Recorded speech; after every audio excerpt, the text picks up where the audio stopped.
Hey YouTube, my name is Chuck Cook and I am a beekeeper. I make a lot of videos on a lot of different subjects, but I have not been documenting my beekeeping experience. And since I've got all the camera equipment and I love the hobby, and there's not a whole lot of content coming out of my part of the country, so I figured I would take you guys along with me. I'm going to try to get this channel going. We'll see if people are interested.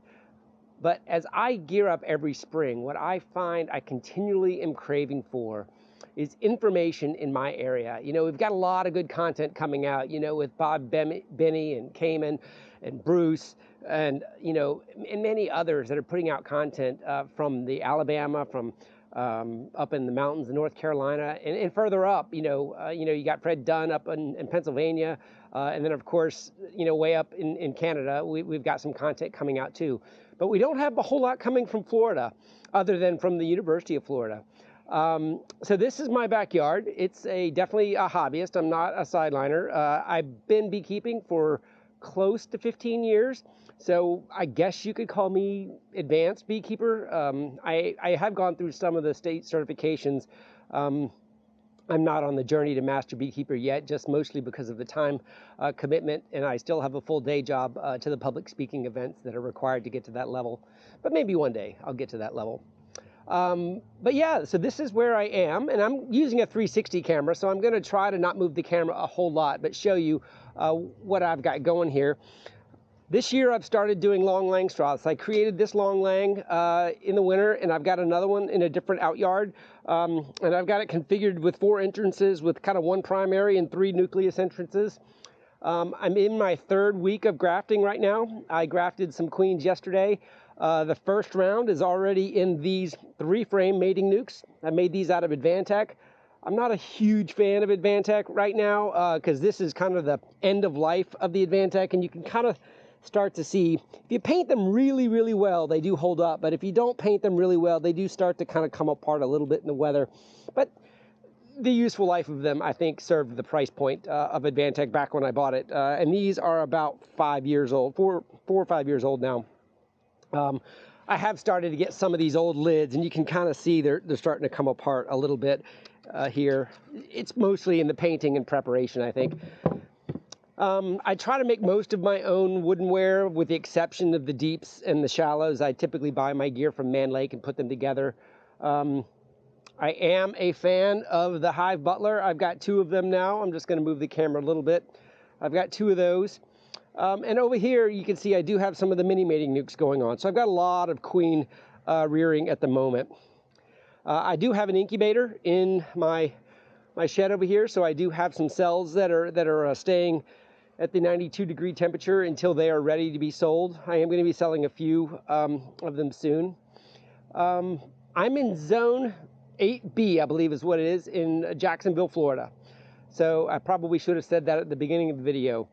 The nearest zip code is 32210, but if you think of Northeast Florida, that is where I am, in Jacksonville, Florida. So the climate is very similar to southern Georgia, where many, many bees come from this time of year in our country.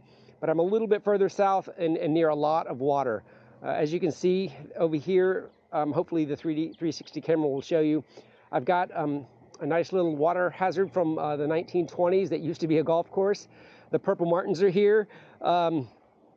Just like Mr. Ed has in his abbey. My martins were here first. They arrived right around the 31st of January. I think I heard his arrived in the first week of February or so.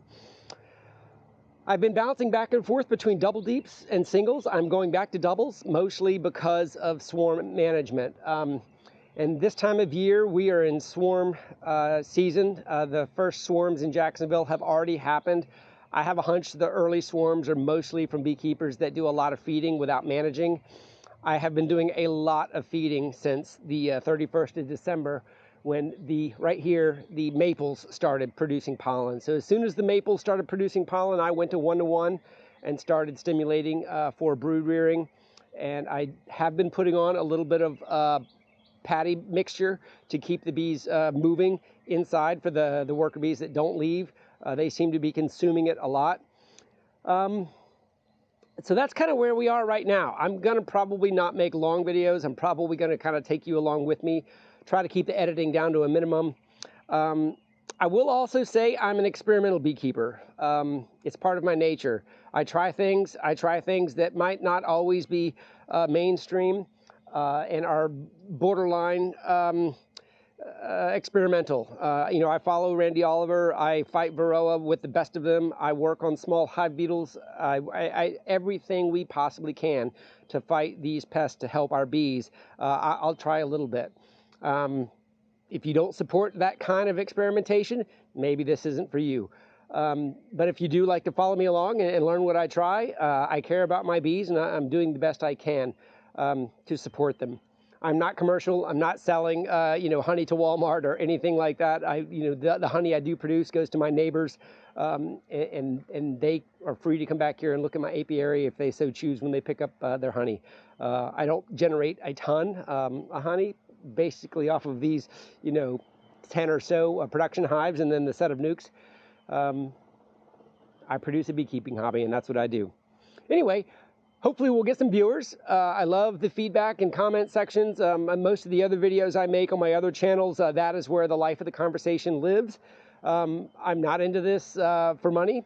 This is about a journey and to provide content and also get additional feedback in my area so that we can all work together on timing of the blossoms, timing of the blooms, timing of the nectar flow, timing of the splits, and make sure we're all aligned and working together. So let me know what you think below.